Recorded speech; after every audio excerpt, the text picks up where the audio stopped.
कुराट कधीच मरण देत नाही. बरं झालं आपल्याला आपली चूक कळाली. ते तुम्ही आमच्या शब्दावर विश्वास करेल. बोला शेठजी. ते चांगा चोरने तुमची बळजबरीने दिलं. मुरलीला बळजबरीने दिलं. मुरलीला बळजबरीने दिलं. अरे अरे काय झालं. बद्रीने बोलते.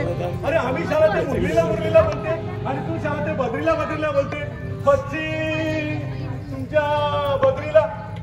अरे नाही चा ये धोंडाने आहे ना समजा माझा घर डोका फिरून ठेवला आहे.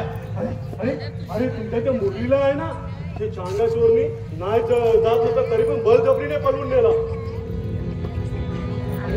हे आम्ही आमच्या या डोळ्यांनी पाहिला. ते सांगण्यासाठी आम्ही इथे थांबला. काय म्हणताय शेठजी. मुरलीला चांग्याने बळजबरीने नेलं. खरं सांगताय. अरे डाकोरची शपथ ही आम्ही आमच्या डोळ्याने पाहिला आहे. आणि तुम्ही काय बी करून त्या डिग्रीला वाचवा.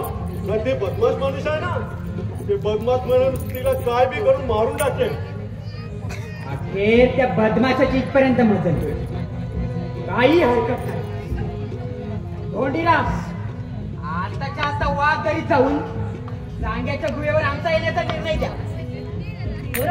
येतोच मी. चांग्याच्या पापाचे घडे आता भरले आहे. त्याच्या आयुष्याची सद्दी संपली म्हणूनच तो असलं नीच कर्म करायला धरला. काही हरकत नाही. आता त्याच्या माझ्या खुराचीच्या तडाख्यातून सुटकाच नाही. जातो मी.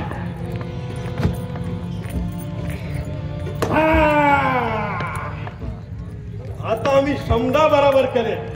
जय गोपालजी. जय डॉक्टरजी.